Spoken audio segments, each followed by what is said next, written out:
देखो, हमारा जो टॉपिक है वो है प्रोमिसरी नोट। कौन सा टॉपिक है? Promissory note.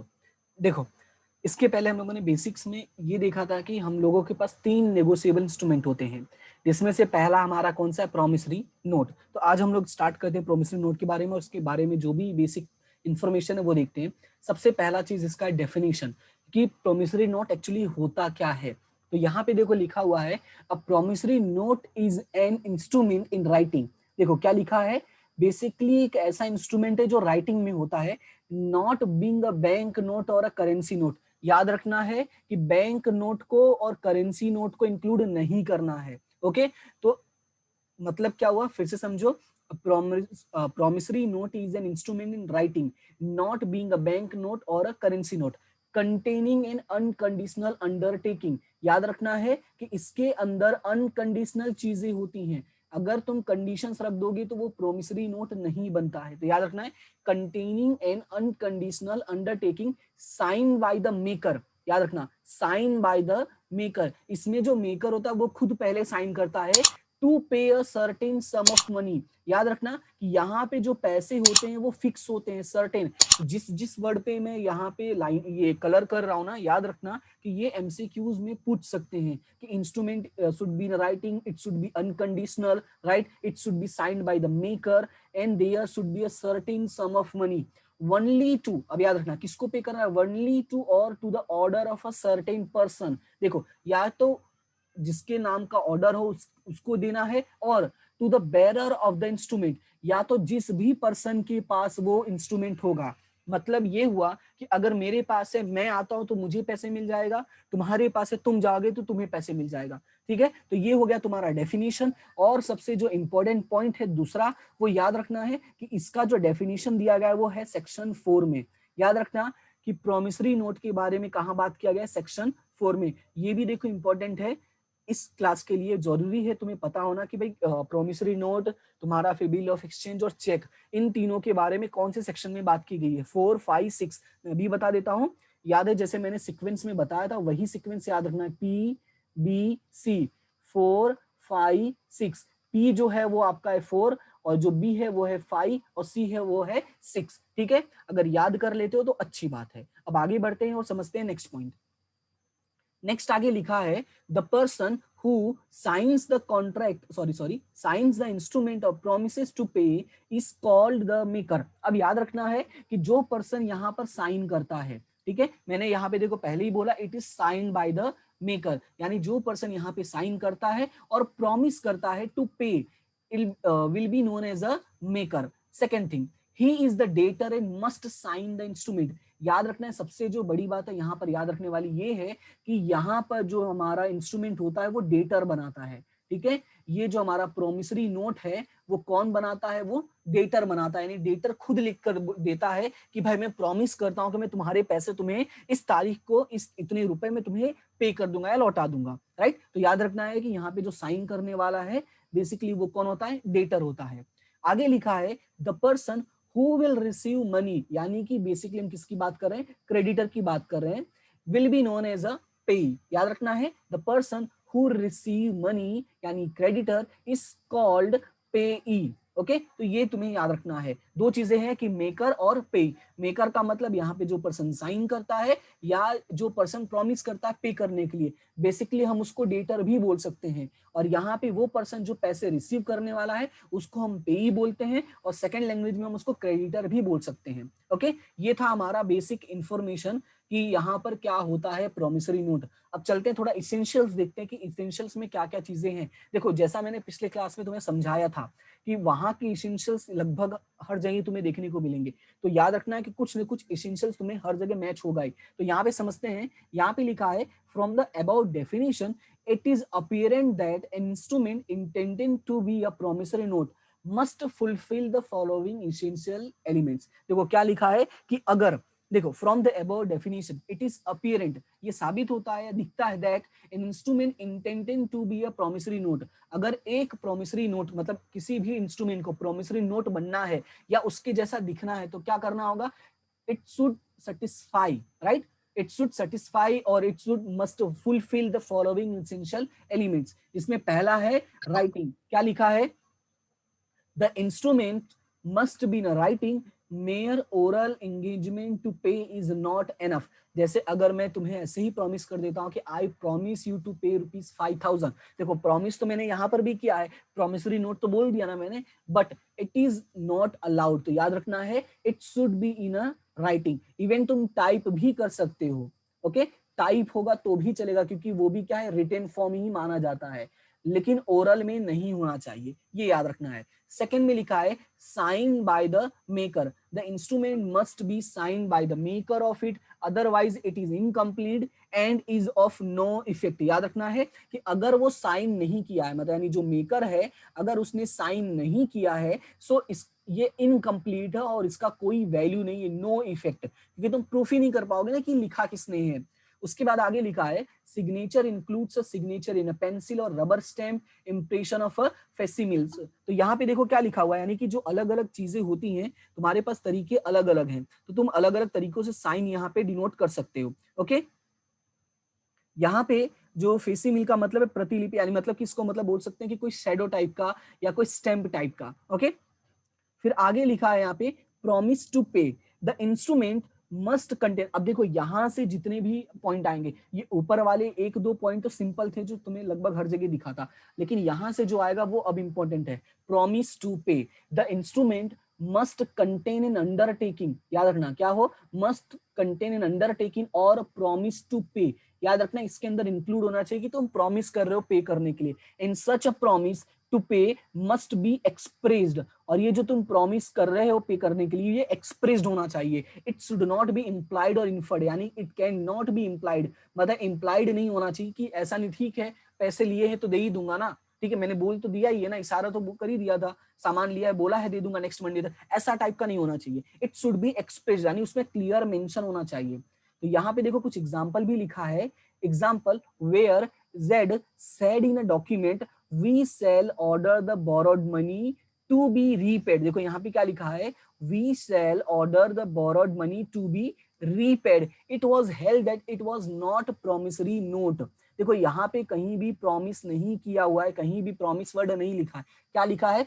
We shall order the borrowed money to be repaid. हम सिर्फ इतना बोल रहे हैं कि जो हमने उधार लिया हम चुका देंगे, ठीक है, it is not a promise, ये सिर्फ नॉर्मल बात कर रहे हो, ठीक है। सिमिलरली अ मेयर एक्नॉलेजमेंट, ये क्या है, एक्नॉलेजमेंट है कि हाँ भाई तुझसे पैसे मैंने लिए हैं, ठीक है, बार बार बोलने की जरूरत नहीं, ये इस टाइप का है कि मैं पैसे जो लिया हूं वो चुका दूंगा या पे कर दूंगा, ये इस तरह का, यानी एक एक्नॉलेजमेंट है। तो acknowledgement of indebtedness does not constitute a promissory note, याद रखना है कि it must contain word promissory.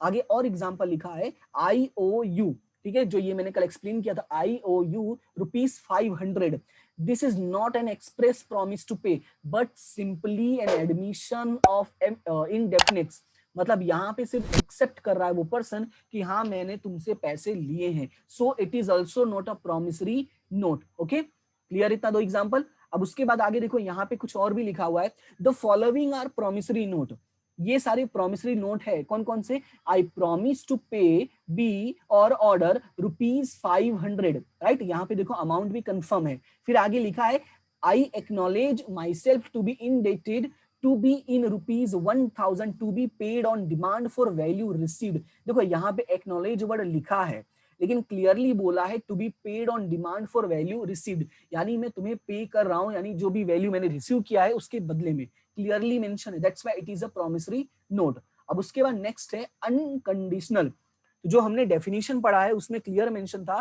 कि जो हमारा इंस्ट्रूमेंट होगा वो क्या होना चाहिए, अनकंडीशनल होना चाहिए। तो यहाँ पे लिखा है the promise to pay must be unconditional.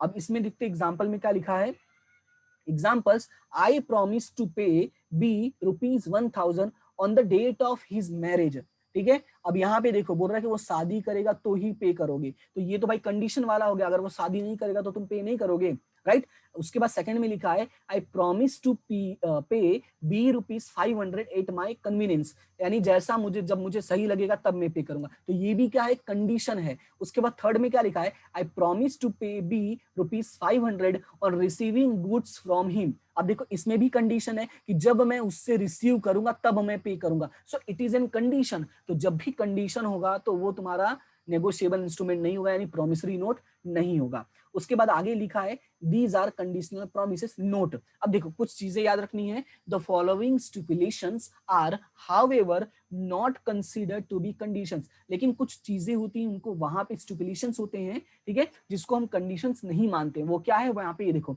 A promise to पे, क्या लिखा है, प्रॉमिस टू पे एट स्पेसिफाइड टाइम, किसी निश्चित समय पर पे करने के लिए तुम प्रॉमिस करे, और एट ए स्पेसिफाइड प्लेस, या किसी निश्चित जगह पर पे करने के लिए बोल रहे, और after the occurrence of an event which is certain, याद रखना है which is certain to occur, और even payment after calculating interest at certified rate. यानी अगर क्वेश्चन में ऐसा लिखा है कि एक स्पेसिफाइड टाइम पे करे, जैसे कि मान लो मैंने तुम्हें फीस देने के लिए बोला और तुम बोलते हो सर हम जुलाई में फीस पे कर देंगे, ठीक है, 31 जुलाई को, तो ये एक स्पेसिफिक टाइम है। तुमने बोला सर हम आपको आके घर पे कर देंगे, it is specified place, right. या किसी ने बोल दिया कि सर अभी नहीं, लेकिन एग्जाम के बाद पापा ने बोला है कैसे भी करके दे देंगे, सो एग्जाम अनसर्टेन है राइट नाउ, तो यही है ना, ठीक है, अभी देखो कोई कंफर्म है नहीं, तो ये अनसर्टेन हो जाएगा, तो भाई उसको इंक्लूड नहीं करना है।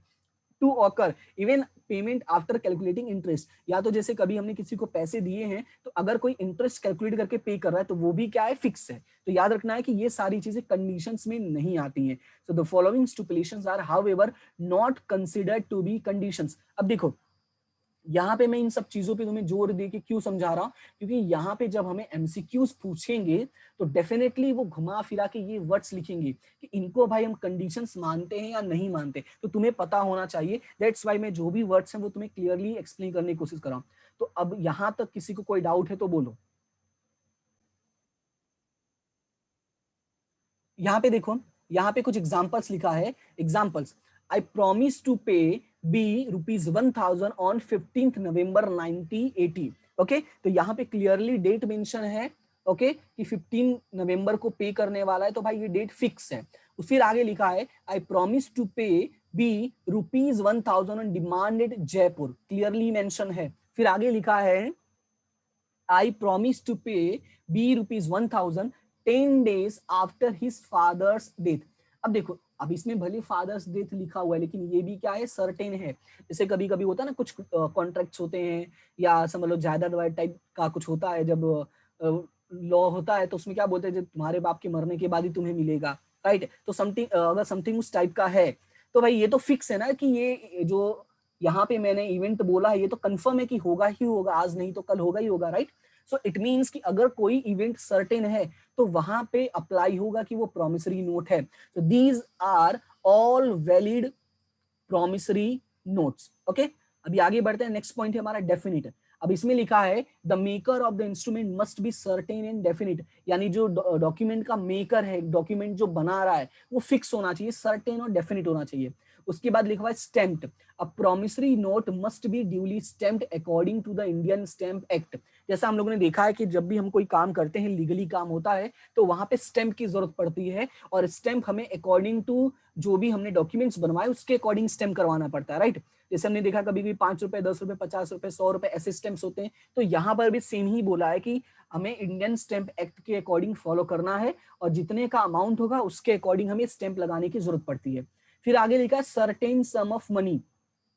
देखो ये जो वर्ड है सर्टेन सम ऑफ मनी, ये डेफिनेशन में भी आया था, the sum of money payable must be certain and not susceptible of contingent additions और सब्सट्रैक्शंस। अब देखो यहाँ पे देखो क्या बोला है, the sum of money payable must be certain, right. जो पैसा है जो तुम पे करने वाले हो वो क्या होना चाहिए, तुम्हारा फिक्स होना चाहिए। ऐसा नहीं हो कि उसमें कुछ कम करो ज्यादा करो बाद में, ऐसा डाउटफुल टाइप का होना चाहिए, राइट। तो यहाँ पे याद रखना है कि हमें डाउटफुल टाइप का नहीं रखना है, यानी कि कोई एडिशन या सब्सट्रैक्शंस वाली बात नहीं होनी चाहिए। जैसे एग्जांपल के तौर पे यहाँ पे क्या लिखा है, आई प्रॉमिस टू पे राम ₹1000। देखो यहाँ पे क्या लिखा है, राम ₹1000 पे करने वाला, एंड सच अदर सम्स, और बाकी ऐसा भी कुछ पैसा as may be due to him, और जो भी बाकी होगा। अब देखो ये ₹1000 तो फिक्स है, ठीक है, ये ₹1000 तो फिक्स है, लेकिन यहाँ पे ये लाइन जैसे ही लिख दिया ना,